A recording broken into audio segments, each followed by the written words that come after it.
Bonjour.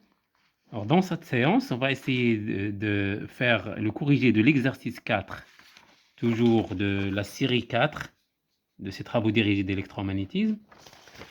Donc, il s'agit d'étudier l'inductance mutuelle fil-tor. Donc, on a deux objets ici. Il y a un fil qui est parcouru par un courant et on va essayer de voir l'effet mutuel de ce fil qui est parcouru par un courant sur un tor. Qu'est-ce que ça veut dire un tor? Bon, en fait, il y a deux types de tors. Il y a un tor qu'on peut dire circulaire et un tor qui a forme rectangulaire. Alors, quand vous voyez ici la différence, c'est la section. Là. Si on fait une coupe ici, on va trouver un petit rectangle. Donc, on l'appelle tor rectangulaire. Bon, je vais l'écrire ici. Tor rectangulaire. Là, ce sont différentes formes d'un solénoïde qu'on appelle solénoïde torique. C'est tout simplement un solénoïde, mais qu'on a essayé de rebobiner comme ça pour se rencontrer, pour faire rencontrer les deux bouts, les deux extrémités. Donc on l'appelle un tor. Donc ça peut être un tor rectangulaire comme cette forme-là. Et là, si je fais, par exemple, là, une coupe, qu'est-ce que je rencontre? Je rencontre quelque chose comme ça. Voilà, je vais essayer de schématiser ce qu'on peut rencontrer là. Voilà, lorsque je coupe, je trouve un rectangle là. C'est le rectangle qui est schématisé ici. Oui, qu'on a montré ici.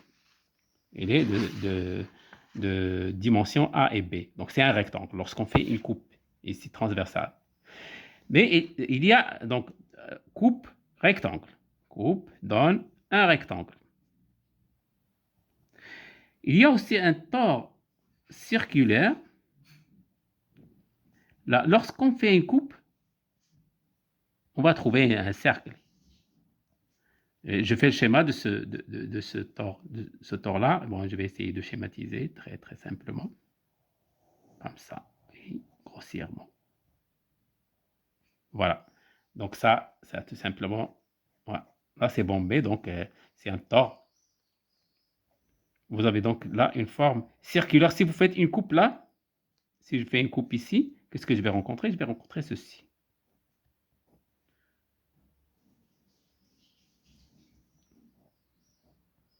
Voilà. Donc je trouve un cercle là. Donc ça, c'est un tor circulaire et ça, c'est un tor rectangulaire. C'est ça la différence. Bon, c'est juste un petit peu pour vous montrer de quoi il s'agit. Mais sinon, l'exercice, il est simple. Donc, on va essayer de lire l'énoncé d'abord. Donc, on considère un tor de rayon interne grand R, c'est-à-dire de là c'est grand R, là, c'est grand R, rayon interne. Et de section rectangulaire de dimension AB. Donc, une section, c'est ce qu'on vient de montrer ici. Donc, vous avez une dimension A et là, c'est B. Voilà. C'est la section rectangulaire. Comportant n spires. Donc, ce sont n spires qui sont enroulés sous cette forme rectangulaire. À chaque fois, c'est rectangulaire. Donc, mais c'est n spires. Et puis, qu'est-ce qu'on a encore? Un fil rectiligne est considéré infini, celui-là, est parcouru par un courant variable I. Alors, le fil, il coupe tout simplement perpendiculairement le plan du tor. Donc, c'est perpendiculaire. Voilà le plan du tor et voilà le fil comme ça. Donc, il est parcouru par un courant I et passe perpendiculairement par le centre du tor. Bien. Alors, première question. À partir de l'expression du champ magnétique B de M créé par le fil en tout point M, calculez le flux de B à travers une spire du tor. Bon, donc d'abord, le champ B créé par le fil. On va juste donner l'expression, on va pas la démontrer parce qu'on vous dit à partir de l'expression. Donc, on l'a déjà fait dans l'un des exercices. Et donc, champ créé par le fil. Champ magnétique.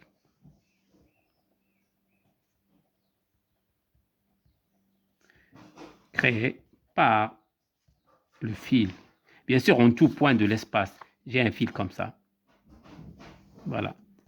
J'ai un courant I. J'ai un point M ici. Quel est le champ qui va être créé là? Donc ça, on l'a vu. Donc, d'abord, il a quelle direction? À partir juste de la règle de la main droite, ça va être selon cette direction-là. Et donc, dans un système de coordonnées qu'on va étudier en coordonnées,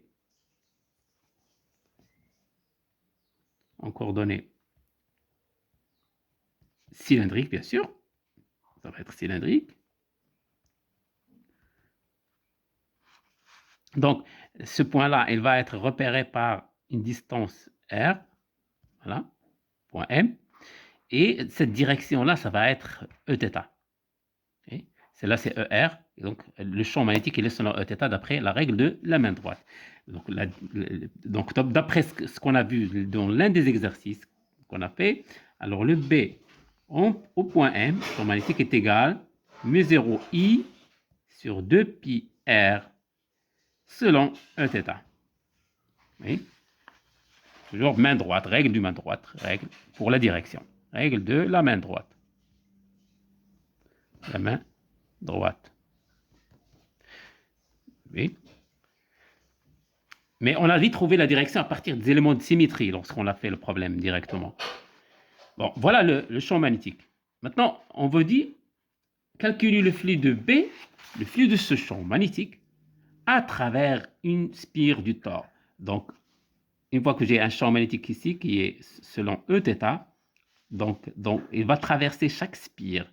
Donc, il y aura un flux à travers chaque spire. D'abord, l'esprit du problème, c'est quoi? Lorsqu'on a un flux à travers chaque spire, on sait que ces spires-là, ils ne sont connectés à aucune source de courant. Par contre, le fil, lui, il est alimenté par un courant, donc on n'a pas représenté l'alimentation. Mais ça va représenter le circuit principal. Qu'est-ce qui va apparaître? Bon, il y aura un flux. Si ce flux varie, il y aura un phénomène qu'on va appeler, bon, c'est le phénomène que vous connaissez, le phénomène d'induction, bien sûr. Donc ça va être une induction. Et maintenant, dire, est-ce que c'est une auto-induction ou bien une induction mutuelle, ça dépend de la source et du circuit secondaire qui est subi. Alors, le circuit secondaire qui subit la variation du flux, ce n'est pas celui qui a créé le courant. Donc, il y a deux circuits tout à fait différents. Et donc, on va parler d'induction mutuelle. Donc, ça va être une induction mutuelle. Voilà l'esprit de l'exercice. C'est voir l'effet du premier circuit qu'on va appeler circuit principal sur ce circuit qu'on va appeler circuit secondaire. Bon, circuit, je vais écrire. On va appeler circuit principal. Circuit 1, principal. Ça va être le fil parcouru. Donc, il est alimenté, ça doit être alimenté par le courant I. Et le circuit 2, on va l'appeler secondaire. Ça va être le solénoïde torique ou le tore, tout simplement. Tore. Qui va bien sûr, il va y apparaître un courant ou une force électromotrice après, qui va apparaître par phénomène d'induction. Oui? Mais pour le moment, au départ, il n'y a rien. Donc là, on parle d'induction mutuelle. Induction mutuelle. C'est le phénomène qu'on va étudier. Bon, on va revenir à la question. Donc, question, toujours question 1. On a répondu au champ magnétique, donc on l'a calculé. On va juste écrire l'expression.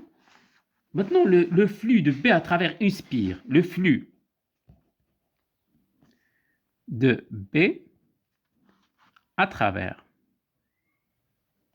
une spire.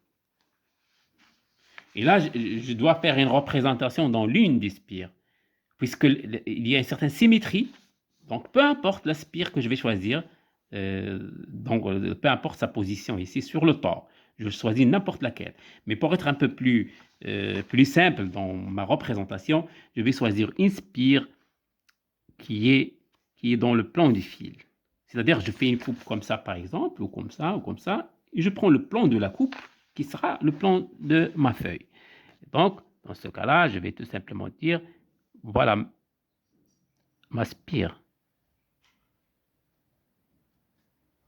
Voilà, quand je fais une coupe, j'ai un rectangle qui l'aspire. Bien sûr, j'ai d'autres spires. Bon, je choisis une direction particulière. Je peux choisir une direction comme ça ou comme ça, comme ça. Mais je choisis une direction là. Donc voilà ma spire. Et là, c'est A. Oui. Et là, c'est B. Et ça, c'est R. Et le champ magnétique ici, on a trouvé qu'il est dans la feuille maintenant. C'est rentrant. Et dans θ. Donc, il suffit maintenant de calculer le flux, ça va être un peu facile d'après le schéma. Alors, le flux à travers une spire, ça va être phi B, phi de B. Je veux dire 1, ça veut dire une seule spire, à travers une spire. Donc, je l'appelle phi 1. Ce n'est pas à travers tout le circuit, c'est juste à travers une spire. Donc, phi 1 de B, c'est quoi? C'est l'intégrale, donc par définition, de BDS, à travers la spire, la surface de la spire. Bon, on va chercher les simplifications toujours. La première simplification à chercher, c'est celle de direction.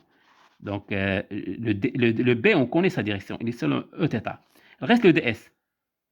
Alors, pour le ds, je choisis une direction bien déterminée. Bon, c'est conventionnel. Je choisis cette direction, par exemple. Et d'après cette direction, donc toujours par la main droite ou bien le tournevis, la formule du tournevis, je trouve que S aussi, il est aussi dans cette direction. La surface S, elle est dans cette direction-là. ds, bien sûr, le ds. ds est dans cette direction.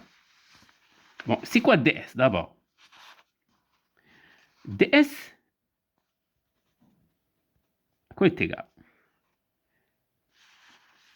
Bon, là, je suis dans quel système de coordonnées? C'est toujours les coordonnées cylindriques. J'ai le R, j'ai le θ, comme ça, et j'ai le Z. Mais comme vous voyez sur ce plan-là, le θ est fixe. Il ne varie pas sur S. Bon, je dois l'écrire. Le θ est fixe sur la surface S, bien sûr. Donc, ds, il va varier. Il y a une variation de R, donc ça va être dr, et c'est dz, c'est tout. Donc, ds, c'est dr, dz. Mais la direction, c'est selon Eθ. Attention, donc, même si θ est fixe, la direction, on choisit la direction de Eθ. Ça n'a rien à voir avec la variation de θ. Mais ce qui varie, c'est là, puisqu'on cherche la surface perpendiculaire, ça va bien sûr pointer vers Eθ. Voilà. Maintenant, j'ai mon ds dans cette direction. Et je connais que B aussi est dans cette direction. Donc, ça va faciliter le processus scalaire. C'est ce que je cherche. Donc, phi 1 de B va être toujours l'intégrale. Il ne faut pas se précipiter et faire sortir B. Attention. Intégrale sur la surface. Le B, je mets tout ce qu'il y a dedans. Donc, mesurer I sur 2 pi R. Et puis, multiplié par Eθ. Multiplié par ds qui est dr dz Eθ. Voilà, je vérifie s'il n'y a pas d'erreur pour ds. Donc, c'est dr dz, donc c'est mètre fois mètre, c'est mètre carré. Donc, ça paraît bon. Voilà, le Eθ scalaire Eθ, c'est 1. Et donc, ça reste l'intégrale sur S de mu0 I sur 2 pi R dr dz. Voilà notre flux à travers la spire. Donc, je continue maintenant. Donc, phi 1 de B égale. Alors, il y a des constantes que je vais sortir, c'est mu0 sur 2pi. Et le I aussi. Il reste que l'intégrale sur de dr dz, puis 1 sur R. Juste 1 sur R. Oui. Attention, j'ai sorti le I. Et je dis que c'est constant. Mais attention, c'est constant dans l'espace. Et le courant, c'est le même ici. Donc, ça n'a rien à voir, d'ailleurs, ça n'a rien à voir avec la surface. Le courant, c'est quelque chose que j'ai imposé. C'est de l'extérieur, donc ça n'a rien à voir avec cette surface-là. Le courant, il est là. Donc, c'est constant par rapport à ma variation. Ce que je varie dans le ds ici, je ne fais pas varier le I. Parce qu'il est indépendant de ce ds-là. Mais Attention, il peut varier en fonction du temps. Donc ça, c'est autre chose. Donc on n'a pas encore touché la question de temps. C'est juste dans l'espace. Donc il n'a rien à voir avec ici. C'est pour ça qu'on l'a fait sortir. Bien.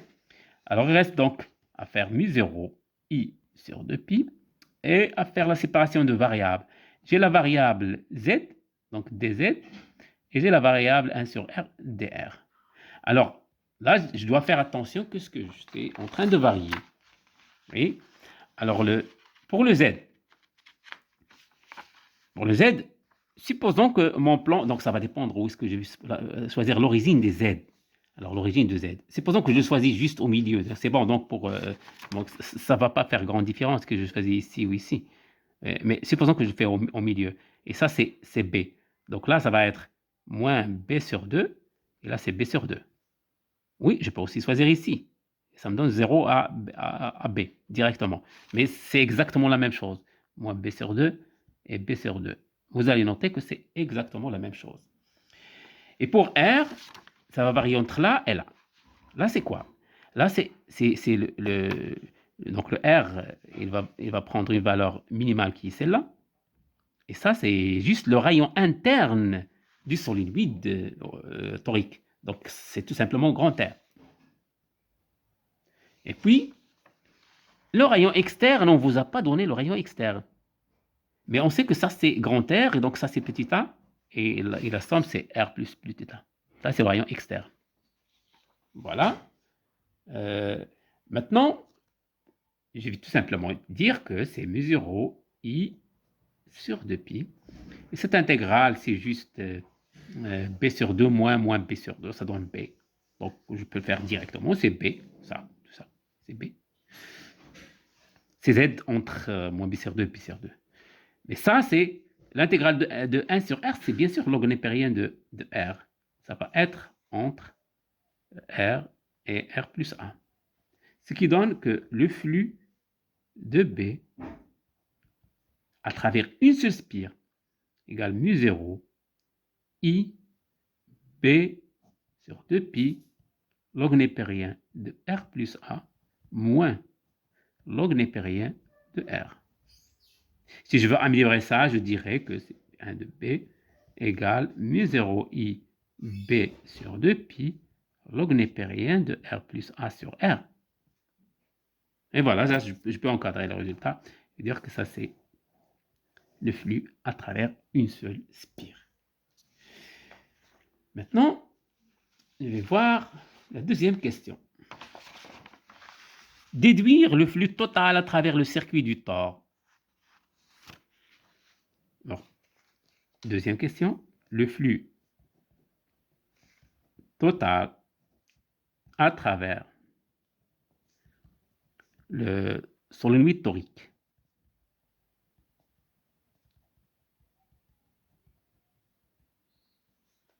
Ça va être flux total de P à travers tout le solenoïde. À quoi est égal? Égal, bon, je vais voir ce flux-là. Alors, est-ce que le flux, il est différent d'une spire à une autre? Même si les spires ont des directions un peu différentes chaque fois, mais le B aussi, il suit la direction de S. Le S, il est selon Eθ, mais le B, il suit la direction de S. Et donc, ça me donne le même flux pour toutes les spires. Donc, il n'y a rien ici qui caractérise une spire par rapport à une autre. Ça, c'est vrai pour quelle que soit la spire. Donc, vrai pour toutes les spires, quelle que soit la spire.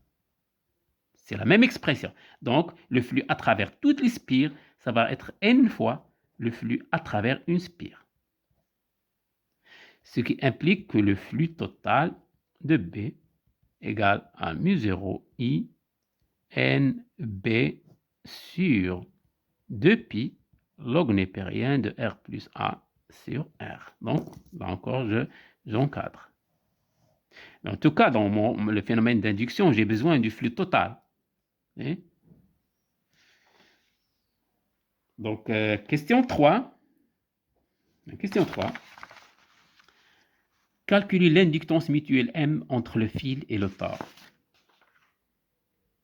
Donc, inductance mutuelle.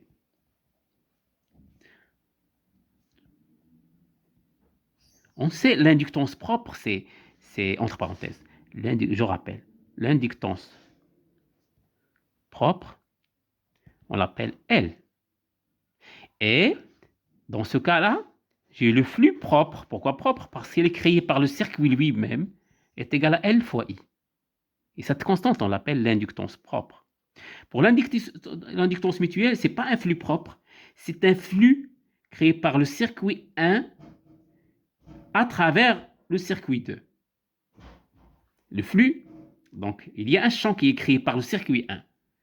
Et le flux, je le fais sur le circuit 2. Donc, le flux, sur le circuit 2, pour nous, c'est le tort. Le circuit 1, donc la cause, c'est le circuit 1. Et je vais voir l'effet dans le circuit 2. C'est pour ça qu'on l'appelle mutuelle. Donc, ça, c'est égal à M fois I du circuit 1, en général. Donc, il est proportionnel. Donc, l'effet, il est proportionnel à la cause. Ça, c'est dû au circuit principal 1, celui que j'ai alimenté par un courant. Et je vais voir la variation du flux dans le circuit, donc flux à travers le circuit secondaire 2. Donc, il faut faire attention. C'est ça, donc, la règle de calcul. Donc, c'est bien ce qu'on a fait. Donc, ça, c'est notre flux total, ici, de B, doit normalement être proportionnel au courant I qui a été créé par le circuit 1. Donc, je garde les notations de l'exercice. Donc, si je jette un coup d'œil sur cette formule-là, je vois bien qu'il y a une proportionnalité avec I. Donc, si ça, c'est l'équation numéro 1, l'équation numéro 2 ici, alors je dirais que l'équation numéro 2 implique que M égale à mu0, je vais uniquement éliminer le I, donc NB sur 2pi log népérien de R plus A sur R. Et j'encadre ceci comme étant mon inductance mutuelle. Inductance mutuelle. Entre, bien sûr, l'inductance mutuelle fil-tore. Mutuelle entre deux entités. Donc, c'est le fil qui crée le courant, c'est le tore qui reçoit l'effet. Bien. Donc, voilà l'inductance mutuelle. Et on vous dit ici une application numérique. On vous donne le N 2000 spire, un rayon de 15 mm interne, et A égale B égale 5 mm, donc c'est carré. Oui, oui. Dans ce cas-là. Donc, je vais faire l'application numérique. Donc, M égale mu0. Bon, on l'a déjà dans l'autre exercice. On vous a donné ces 4pi 10-7 Henry par mètre.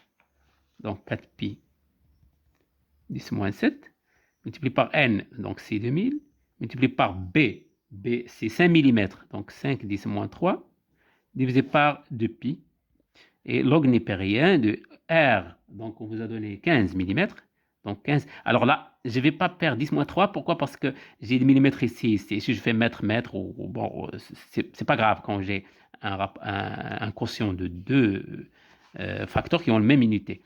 Bon, j'ai 15 plus A, c'est 5 mm, et là, c'est 15. Okay. Voilà. Application numérique, le M. Bon, je vais voir, ça donne quoi? Peut-être là. Ah, je vais faire là. Donc, je l'ai déjà faite, l'application numérique. Bon, ça donne. Où est-ce qu'il est? Où est-ce qu'il est cette application numérique? Ah oui. Donc, c'est 0,58, 0,57, 0,57 micro-Henry. C'est 10-7 Henry. Donc, le 10-6, pardon. 10-6, c'est le micro. Donc, voilà, ça, c'est donc l'inductance mutuelle. Voilà. Il est un peu faible, et bien sûr, et ça va dépendre de plusieurs facteurs, mais là, vous voyez bien que le couplage mutuel entre les deux, il est faible. Donc, si je veux que le couplage soit très très grand, bon, il faut que j'agrandisse le B ici. Donc, pour ça couvre un peu, donc couvrir plus de lignes de champ. Donc, essayer d'intercepter les lignes de champ de B qui qui font le tour. Donc, il faut un tort qui est un peu plus grand pour avoir une grande influence mutuelle à travers le M. Bien. Alors, dernière question. Quatrième question, déterminer l'énergie emmagasinée dans le circuit du tort. Donc, quatrième question, énergie emmagasinée. Emmagasinée dans le tort.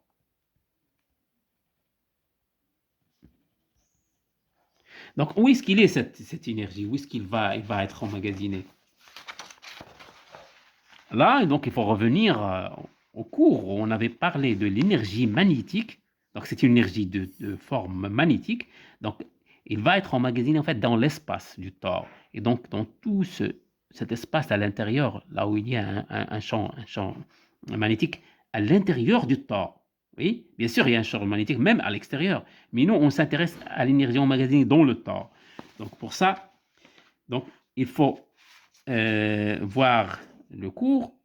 Et donc, si vous allez réviser votre cours, vous allez voir qu'il y a ce qu'on appelle une densité d'énergie. La densité d'énergie magnétique.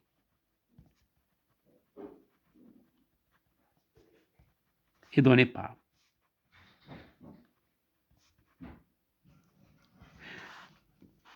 cette densité, bon, je vais l'appeler E magnétique. E comme ça pour vous dire que c'est une densité. Mais en fait, c'est D de l'énergie magnétique par unité de volume.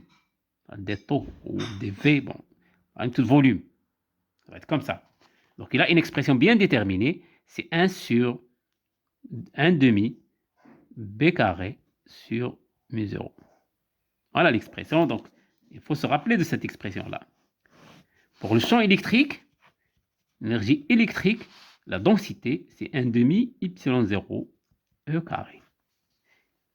Donc, en chaque point de l'espace, comme en chaque point M, où il y a un champ, il est stocké un peu une densité d'énergie en chaque point. Si vous voulez l'énergie totale, bien sûr, il faut intégrer sur le volume que vous avez. Donc, voilà notre expression de la densité d'énergie. Donc, je vais réécrire ça. Tout simplement dire que densité d'énergie, c'est quoi? L'énergie magnétique, c'est 1 demi, bon, et mu 0. Et le B carré, je vais voir la formule de B. Où est-ce qu'il y a la formule de B? Oui, la formule de B, elle est là. C'est mu 0 I sur 2 pi R. Donc, pour nous, ça va être mu 0 I sur 2 pi R au carré. Ce qui m'intéresse, c'est juste le module ici, dans ce cas-là. Bon, ça va être... je vais essayer de voir. Là, c'est mu 0 au carré sur mu 0, donc il y a un mu 0 en gros. Il y a un I carré.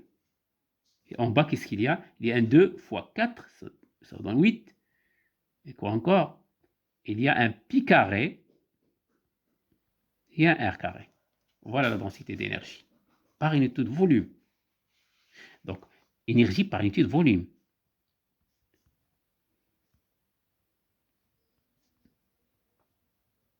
Ça veut dire que si vous calculez exactement ça, vous allez trouver combien d'énergie se trouve par mètre cube. Et le mètre cube, c'est déjà énorme, le mètre cube. Mais c'est l'unité internationale. Bon, l'énergie maintenant totale, l'énergie magnétique,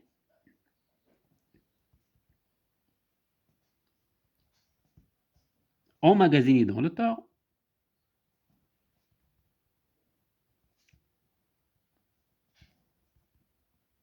va être WM. Donc, vous voyez ici, c'est dWm, c'est EM fois dV, donc c'est juste l'intégrale de EM dV. C'est-à-dire, je vais intégrer sa densité sur tout le volume. Sur tout le volume du tore. Volume du tore. Attention. Voilà. Donc là, je vais bien sûr remplacer EM par sa valeur. C'est ça. Et je dois exprimer dV encore une fois. Alors là, je veux pas uniquement la surface du tore, mais je veux aussi tout le volume. Je veux tout le volume. Bon, comment je fais dans ce cas-là? Alors, en coordonnées cylindriques, encore une fois.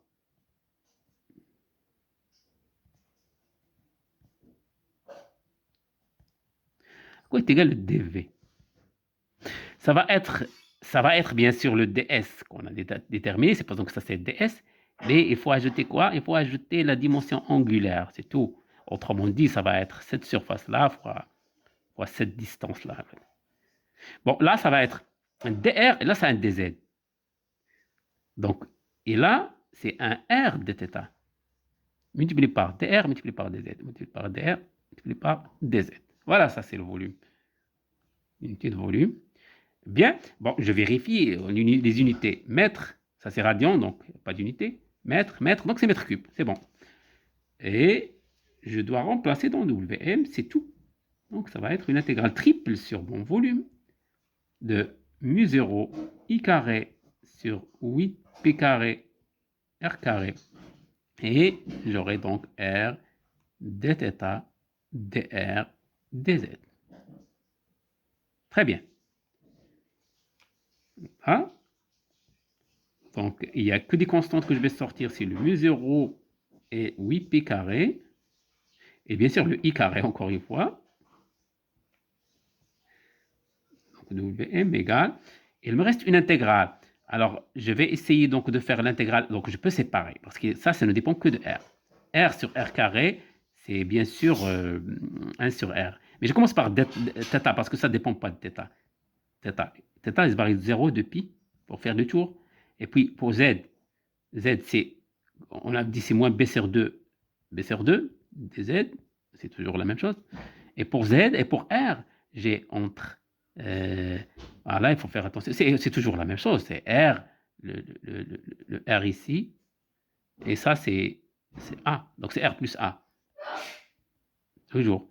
Et encore une fois 1 sur r, dr, voilà. Et donc je trouve égal à mu0 i carré sur 8pi carré, et là c'est fois 2pi, là fois b, là fois log népérien, on a déjà fait ça, c'est r plus a sur r. En fait, log népérien de r plus a moins log népérien de r, ça donne le rapport, d'après les propriétés du logarithme. C'est déjà fait. Donc égal, donc je vais essayer de voir ce que ça donne en fin de compte. Donc 2pi avec un pi, je vais essayer de rassembler, donc c'est mu0 i carré. Et 2pi, là, 2 avec, donc ça reste 4 en bas, il y a un pi qui reste en bas, il y a un b, log népérien de r plus a sur r. Voilà l'énergie totale emmagasinée dans la bobine. C'est une énergie qui va dépendre bien sûr du courant. Donc c'est très très fortement dépendant du courant. Au carré, ça veut dire qu'il dépend fortement du courant, en premier lieu. Bien sûr, ça va dépendre de B, comme j'ai dit. Si le tore il est un peu plus large, donc ça va être emmagasiné plus d'énergie. Bon, voilà, j'ai oublié une seule chose, c'est que, en fait, on a calculé l'inductance mutuelle ici, et on s'est arrêté. Mais en fait, on peut calculer la force électromotrice qui va apparaître là et calculer le courant qui va apparaître dans ce circuit après, si on veut faire ça. Il doit y avoir une force électromotrice qui apparaît et un courant qui va apparaître dans ce circuit de tore. Mais l'exercice ne demande pas ça, donc on va juste calculer l'énergie qui est emmagasinée. Donc c'est déjà bien fait. Alors, merci de votre attention.